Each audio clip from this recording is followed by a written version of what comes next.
Ya. Tipikal orang kan macam-macam. Ada yang baru kita lihat dari jauh, ingat utang, cari jalan lain gitu. Ada cari orang-orang tertentu yang kalau disebut namanya tuh membuat diri kita ingin jadi lebih baik. Tapi nanti jangan cukup sampai di situ, ilmunya ada enggak? Ya kan? Nah, kalau sudah disebut namanya jadi baik, berarti sudah populer. Ini orang baik nih. Washtaharat siyanatuhu, orang udah dikenal, perbuatannya bagus, baik. Tapi ma'rifahnya bagaimana?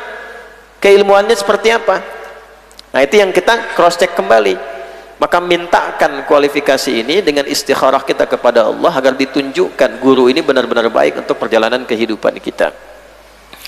Wa kana ahsana ta'liman. Nah, kalau sudah menemukan yang tadi, ini orang baik, lihat wajahnya sudah ingat sama Allah, sama Rasulullah, pengen jadi orang baik, ilmunya bagus, akhlaknya mulia. Selanjutnya apa? Wa kana ahsana ta'lima, ngajarnya pun bagus.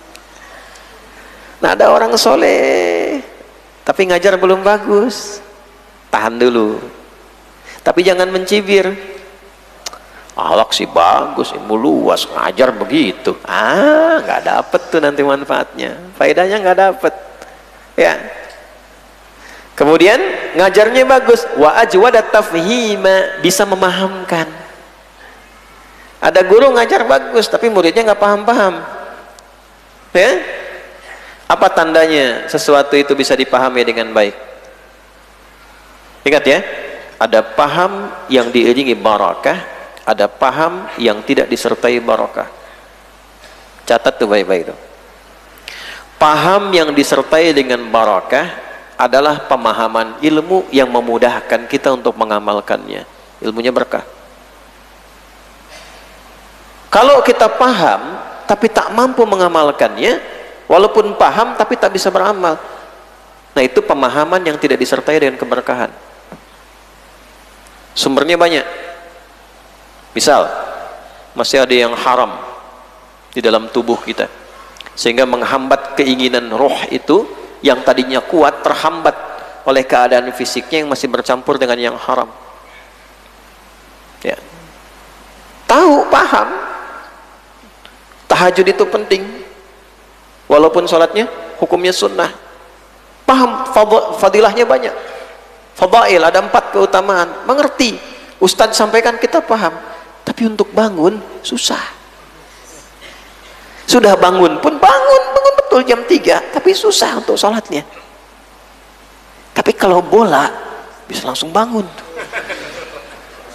Tahu dia, Valverde kemarin berkelahi di Madrid, itu tahu dia tuh.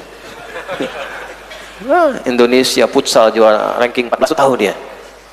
Tuh, bisa bangun. Tapi kalaupun bangun pertengahan malam, dini hari bahkan jam 3, setengah 3 untuk tahajud susah. Coba dicek. Biasanya satu di antara dua. Satu, ada maksiat yang belum ditaubati. Yang kedua, ada dunia yang terlampau dominan. Dunia yang terlampau dominan. Maksiat sih enggak, cuman ngitung dunianya kebanyakan. Ini rekening udah segini nih, cita-cita ini begini nih, berangkat terus, banyak dihitung tuh, banyak dihitung. Biasanya kalau ngitung kebanyakan dunia, akhiratnya turun. Tinggal lawannya aja. Dunia lawannya apa? Akhirat. Kalau orang kebanyakan dunianya, akhiratnya tuh turun. Kalau orang kebanyakan akhirat, dunianya ikut, bukan turun. Nah, itulah uniknya syariat tuh begitu. Jadi nggak dalam logika kita. Kalau belum sampai ke logika, jangan dipahami nggak logis. Imani dulu, nanti hikmah datang membantu logika kita supaya paham. Ya, kalau dunia terlalu banyak, akhirat turun. Kalau akhirat diperbanyak, dunia ikut. Itu yang dimaksud. Wa minan nasi may yaqulu rabbana atina fid dunya. Bukan, asal tebak kayak tuh. Ya. Al-Baqarah ayat 200. Wa minan nasi may yaqulu rabbana atina fid dunya wa ma lahu fil akhirati min khalaq. Ada orang yang orientasi dunianya kebanyakan, ngejar dunianya kebanyakan, sehingga akhiratnya turun, nggak siap bekal di akhirat. Berbuat dosa sih dia nggak kelihatan korupsi, nggak kelihatan. Tapi nggak nampak, nggak korupsi, nggak nyogok, nggak menipu, tapi dunianya berlebihan. Sholatnya kurang, baca Quran nggak sempat gitu. Ya, kebanyakan dunia, turun akhiratnya. Ya, antum malam nggak maksiat, cuma nonton bolanya kebanyakan, begadangnya kebanyakan, mencuri sih enggak, nipu enggak, Allah, cuman kebanyakan. Ya, maka ini akan turun yang akhirat. Tapi kalau akhirat yang kita banyakin, dunia akan ikut. Wa minhum may yaqulu rabbana atina fid dunya hasanah wa fil akhirati hasanah wa qina adzabannar. Ada orang yang menjadikan kehidupan dunianya itu sebagai hasanah. Hasanah itu kebaikan yang diniatkan untuk kepentingan akhirat. Makanya salat disebut dengan hasanah. Aqimis salata tarafayn nahar wa zulafan minal lail innal hasanati yudhibnas sayyiat. Quran surah ke-11 ayat 114. Salat disebut hasanah. Nanti kalau sebuah perbuatan dunia menjadi hasanah, diberikan catatan bekal akhirat minimal 10. Itu yang dimaksud Quran surat 6 ayat 160 itu. Man jaa bil hasanati falahu asyru amsalihha. Contoh, saya pengen dapat pahala akhirat dari minum. Yang saya kejar akhiratnya dulu. Maka saya niatkan minum ini sebagai ibadah. Caranya bagaimana? Sebut nama Allah. Ya kan? Khudh biyaminika ma yalik. Ambil yang paling dekat denganmu dengan menggunakan tangan kananmu. Antum dengan saya kan dekatan saya ya. Nah, jadi ini milik saya tuh. Ambil dengan tangan kanan. Sambillah. Di Al-Bukhari dirinci, ya. Thumma qul bismillahirrahmanirrahim. Ya, itu asalnya. Yang lebih ringkas dari itu qul bismillah. Di bismillah itu yang paling pendek. Kalau mau lengkap bismillahirrahmanirrahim. Kalau mau singkat bismillah. Nah, ini belajar ini penting begini. Oh, yang sahih itu bismillah. Bismillahirrahmanirrahim enggak sahih. Enggak sahih lisanmu. Nah, itu pemahaman yang nggak sahih itu. Maksudnya apa? Nabi ngajarin anak kecil ke anak kecil tuh jangan panjang-panjang. Ya, Dek, sebut ya bismillah. Itu. Kan nggak mungkin anak kecil kita ajarin baca Al-Fatihah dulu gitu. Kepanjangan. Ya, bismillahirrahmanirrahim. Ya, minimal bismillah. Nah, kalimat bismillahirrahmanirrahim itu yang menjadikan aktivitas minum bernilai akhirat, namanya hasanah. Begitu diucapkan bismillahirrahmanirrahim, diminum, minumnya kan urusan dunia kan, tapi perbuatan dunia ini menjadi hasanah. Ini yang dimaksud Rabbana atina fid dunya hasanah wa fil akhirati hasanah. Jadi ketika kita mengejar akhirat, dunianya ikut. Minumnya masih kita minum, hausnya hilang, akhiratnya dapat. Coba siapa yang pakai baju hari ini baca bismillahirrahmanirrahim, pakai peci bismillahirrahmanirrahim, mau nulis bismillahirrahmanirrahim. Tuh. Nah, itu menjadikan dunia sebagai pekerjaan akhirat. Nanti ikut semua dunia itu jadi aktivitas akhirat. Siapa yang bekerjaannya mulai berangkat bismillahirrahmanirrahim? Sampai bikin status bismillahirrahmanirrahim. Satu ayat, satu hadis. Makanya kalimat itu, karena kalimat akhirat itu sakral, nggak akan bisa bersanding dengan maksiat. Jiwanya langsung menolak. Nggak bisa dipakai maksiat, jiwanya langsung menolak. Ada orang minum whisky pakai bismillah, bismillahirrahmanirrahim, jiwanya menolak. Kalau dia permainkan, dikutuk semesta alam, orang akan protes. Gitu. Nah, nanti doa-doa yang lain yang menyertai itu pedomannya. Ya, itu pedomannya. Misal ada doa makan, dari doa bangun tidur, doa keluar masjid, masuk masjid, bismillahirrahmanirrahim, Allahumma aftah li abwaaba rahmatik. Bismillahirrahmanirrahim menjadikan langkah kita ibadah. Allahumma aftah li abwaaba rahmatik, itu doa yang menjadi pedoman kita bagaimana cara kita menata kegiatan di masjid. Ya Allah, mohon bukakan padaku pintu-pintu rahmatmu. Anda masuk lewat satu pintu atau berapa pintu? Satu kan? Nggak ada jamaah masuk situ keluar lagi, masuk sana keluar, masuk sana, nggak ada.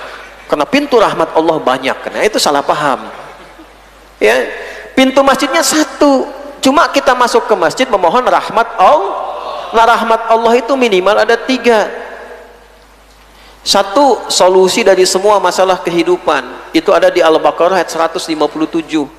Ujian masalahnya 155, sabarnya 156. Rahmat Allah yang diberikan pada seorang hamba untuk menyelesaikan masalahnya di 157. walanabluwannakum bisyai' minal khauf wal ju' wa naqsi minal amwal wal anfus wath thamarat wa basyiris sabirin alladzina idza asabatuhum musibah qalu inna lillahi wa inna ilaihi raji'un ulaika alaihim salawatum mir rabbihim wa rahmah. Begitu rahmat tiba, wa ulaika humul muhtadun. Kalian semua yang hidup, kata Allah, sepanjang masih hidup pasti akan diuji dengan beragam persoalan kehidupan. Masalah itu aku ujikan bukan ingin membuat dirimu bermasalah, tapi ingin menggali potensi terbaikmu untuk meningkatkan kualitas hidupmu. Indah bahasanya tuh. Jenisnya apa ya Allah? Khauf, gelisah. Jangan dikira wajah-wajah tenang begini tenang hatinya. Ada yang mulai gelisah tuh. Sampai jam berapa kajian ini katanya. Sotomi di sana takut gak kebagian, kan? Walju' mulai lapar, cari info. Di sini ada sarapannya nggak ya? Wa naqsi minal amwal, mungkin ada yang sedang kekurangan hartanya, omset lagi turun, itu kan? Hatinya ceria, kantongnya kering, betul ya tuh, pikirin. Wal anfus, ada yang mungkin sakit, ada yang sebagian wafat dari saudaranya, keluarganya. Wat thamarat, ada yang sudah kerja keras belum menghasilkan, bahkan diambil orang. Pakai lumbalaghah ya, kayak kinayah tuh. Thamarat di situ diartikan buah-buahan kan di terjemahan. Itu maksudnya apa? Buahkan dari tumbuh itu dari benih dulu. Jadi pohon, berbunga, berbuah. Ada orang ngerintis usaha, ikut tender, dia nyiapin. Tiba-tiba begitu jadi diambil orang hasilnya. Itu maksudnya. Jadi bukan buah-buahan dalam kategori biasa, bukan. Kalau dipahami begitu, wah, nggak adil, tukang sayur nggak diuji. Tuh ya. Nah itu maksudnya, makanya pentingnya ngaji itu. Wa basyiris sabirin, berbahagialah orang yang diuji, dia bersabar. Jadi ada orang yang dapat masalah malah gembira. Itu kalau sudah sampai ke level itu, Allah sayang betul itu. Dan itu orang yang akan sangat dekat dengan Allah. Sangat dekat. Innallaha ma'as, Allah bersama orang-orang sabar. Sabar temannya musibah. Sabar itu temannya masalah. Allah sangat dekat dengan hamba yang sabar. Sedangkan sabar itu lekatnya dengan masalah. Pemahamannya bagaimana? Ketika Anda diuji oleh Allah dengan masalah dan menginginkan Anda sabar, artinya Anda sedang didekati oleh Allah. Mau dekat dengan Allah, artinya pengen punya masalah. Betul. Bagaimana taunya Allah kita itu Rahman dan Rahim kalau nggak punya masalah? Kita nggak bisa merasakan punya Allah yang Rahim sama kita kalau kita nggak pernah diuji masalah. Kita nggak tahu Rahmannya Allah kalau nggak pernah punya persoalan dalam kehidupan. Begitu masalahnya selesai, kita berdoa, dituntun masalahnya selesai, baru kita merasa punya Tuhan yang Rahman. Makanya ada orang-orang yang kalau nggak punya masalah dalam sepekan dia nangis tuh, ya Allah, apakah Engkau menjauhiku sepekan ini? Tuh. Tapi itu levelnya harus ada tahapan-tahapannya, gitu kan? Kalau belum siap ya repot juga nanti ya, harus bertahap, pelan-pelan, pelan-pelan. Ya, caranya bagaimana tahapannya? Ayat 156-nya. Alladzina idza asabathum musibah qalu inna lillahi wa inna ilaihi raji'un. Cara menjadi orang sabar itu sederhana. Enggak usah pakai pelatihan. Daurah sabar. Enggak apa-apa untuk menggali makna Quran. Kata Allah sederhana. Orang sabar itu yaitu orang yang ketika diuji dia mengatakan pada dirinya, saya punya Allah. Saya punya Allah, semua milik Allah, saya akan cuma dititipin aja, terserah Allah, yang penting saya punya Allah. Nah itu yang kurang sekarang Pak Bu, rasa punya Allah itu kurang. Kenapa orang maksiat? Karena merasa gak dilihat Allah. Kenapa orang sering gelisah? Karena merasa kurang ada Allah yang menjaga dirinya itu. Nah, kalau sudah seperti itu, ulaika alaihim salawatun min rabbihim. Orang-orang yang ketika diuji dan dia mengatakan saya punya Allah, dia terima itu dengan baik, dipuji oleh Allah. Ini hamba ini ketika aku uji, dia mengatakan aku punya Allah, semua milik Allah. Wa rahmah, turunlah rahmat Allah kepadanya, turunlah rahmat Allah kepadanya. Saat rahmat turun itulah wa ulaika humul muhtadun, solusi menyertainya, selesai masalahnya. Nah, yang kedua, rahmat itu bisa berarti ampunan dari dosa. Itu ada di Quran surah 39 ayat 53. Qul ya ibadiyalladzina asrafu ala anfusihim la taqnatu mir rahmatillah innallaha yaghfiru dzunuba jami'a. Katakan Muhammad SAW, viralkan pada hamba-hambaku, siapa yang menyimpulkan dirinya sudah berlumur dosa. Sebanyak apa dosanya, kata Allah. Aku ini Tuhan Rahman, Tuhan Rahim, yang punya sifat Rahman dan Rahim. Jangan menyimpulkan rahmatku terbatas untuk mengampunimu. Semua dosa yang kau simpulkan pernah kau kerjakan, kalau mau kembali kepadaku, aku ampuni dirimu. Bagaimana cara Allah mengampuninya? Diberikan rahmat dulu kepadanya, turun ampunan. Ya. Jadi yang pertama, solusi dari setiap persoalan. Yang kedua, ampunan dari dosa-dosa yang pernah dikerjakan. Yang ketiga, jawaban dari doa. Jawaban dari doa. Jadi kalau Allah sudah menginginkan seorang hamba cepat dikabulkan doanya, diberikan rahmat kepadanya. Semakin dapat rahmat, rahmat semakin banyak diberikan. Kadang baru terfikirkan, langsung Allah berikan. Nanti banyak kisahnya di Quran. Nabi Zakaria memohon rahmat, sholat, istrinya disembuhkan. Ya, Sayyidah Maryam alaihissalam disiapkan oleh ibunya, dididik oleh pamannya, dicita-citakan oleh ayahnya. Tiba-tiba baru terfikir, langsung datang semua kebutuhannya. Itu ada. Nah, tiga-tiganya, tiga itu jama atau tunggal? Jama, termasuk jama. Jama. Nah, tiga-tiganya dikumpulkan di satu tempat. Di tempat itu kalau kita memohon, satu dari tiga atau ketiganya, kalau benar cara memohonnya, diberikan oleh Allah. Tempat itulah masjid. Makanya ketika Anda kita masuk masjid, kita katakan, Allahumma ftahli abwaba rahmatik. Abwab itu jamak dari kata bab. Babun, satu. Abwab, jamak. Mengapa abwaba rahmatik, pintu-pintu rahmatmu? Karena yang kita minta itu beragam rahmat Allah, satu dari tiga atau ketiganya dari rahmatnya. Nanti Allah balik tanya, Fulan, rahmat mana yang kamu inginkan? Apakah kamu merasa punya dosa ingin diampuni, punya harapan ingin dikabulkan, atau punya masalah ingin diselesaikan? Makanya kita masuk tuh dengan menggunakan nama Allah dulu. Bismillahirrahmanirrahim. Allahumma ftahli abwaaba rahmatik. Baru adabnya dipakai, minta sholat, sujud, tunduk, kita doa, minta, nangis, mohon.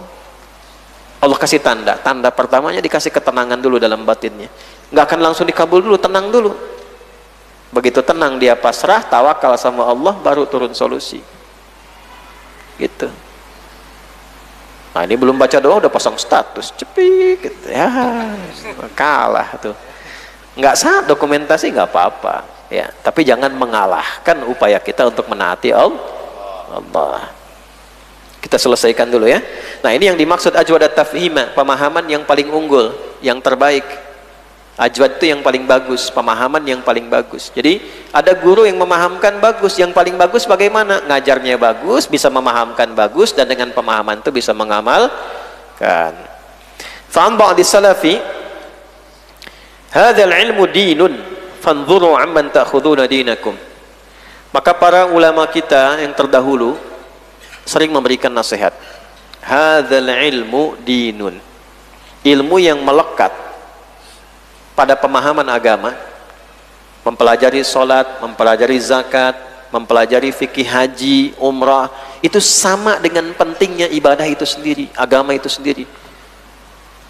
Maka coba dicek dari siapa kita mengambil ilmunya, karena akan menentukan benar tidaknya kita ibadah. Kalau salah ngambilnya, salah ibadahnya. Bapak ibu sekalian yang jemaah haji, kalau nanti kemalaman capek, nanti jamaah aja isya dengan subuh. Gimana jamaahnya isya dengan subuh? Kemarin sempat viral kan rame-rame itu video. Gimana ngejamanya Isya dengan subuh?